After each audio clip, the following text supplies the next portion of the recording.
Welcome to Sports Love Media on YouTube. It's your guy Sports Love with today's video. The NCAA has made some new proposals for the 2024 college football season, which has not started yet. These rules have not been actually approved, but they will be voted on April 18th when they have their meeting. Normally, the way the NCAA works is normally when there is proposed anything, normally it happens the way that it is proposed.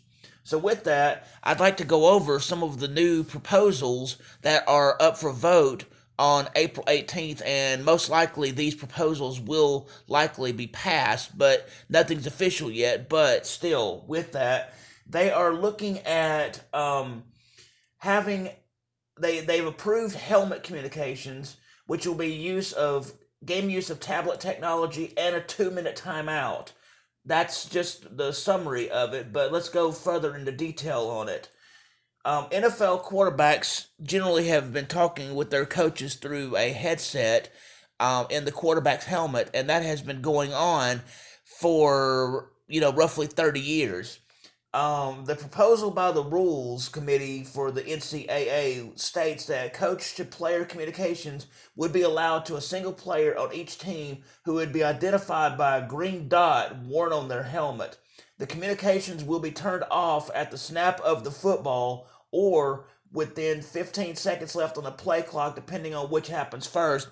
And a lot of that comes from the angry fans and everything that was going on with the sign stealing scandal that took place last football season. And so this immediate change is a reflection of how they're dealing with the sign stealing situation. And with that one way communication like that, it's less likely to happen like that. Um, they're also going to have a 2-minute timeout that is going to take place 2 minutes before the end of the half and 2 minutes before the end of the game. They're calling it the 2-minute timeout. However, it is very similar to how the National Football League or NFL does what they call their 2-minute warning, and in essence, pretty much the same thing. The purpose is to basically give an opportunity for the teams to have a free timeout in that last period of play as a way for an offense to score points or for a defense to recoup and figure out what's going on in the drive to end a half or a game. That's the official statement on what they're wanting to do with it, but it's very similar to how the NFL will do things. Other proposals include, warnings for uniform violations, followed by a timeout being charged upon subsequent offenses from any member of that team. So basically, you get a warning if there's a uniform issue, and then if it continues, they will be charged timeouts for those violations. If a team is out of timeouts when this occurs, they'll be assessed a 5-yard penalty. Other communication rules are talking about teams could use 18 tablets between the coaching booth, sideline, and locker room for the purpose of viewing in-game video only. And this is a means for coaches and or other staff that's in charge of that to try to help maybe come up with the change of plan.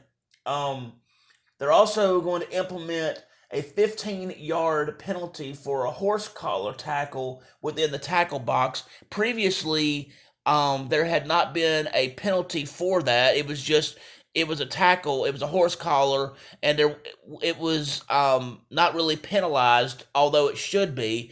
The reason they put that in is because they have felt that there's been some serious injuries that has occurred as a result of the horse collar tackle, so they are implementing this rule as a means to address that. Let's see. Yeah, again, those rules that I mentioned regarding the 2-minute timeout, the horse collar tackle, the the helmet communication, and the tablet situation, those are rules that have been proposed for changes that will take place during the 2024 college football season. Those rules have not been approved yet, but they will be voted on and most likely approved in their meeting that they will have on the issue on April 18th of this year. Anyway, with that, thank you for taking the time to hear what's going on with NCAA rule changes. I ask that you please hit the like button, please hit the subscribe button so you'll be made aware of when I'm doing videos regarding rule changes, when I have live broadcasts, when I do sports action videos. I hope you all have a wonderful day.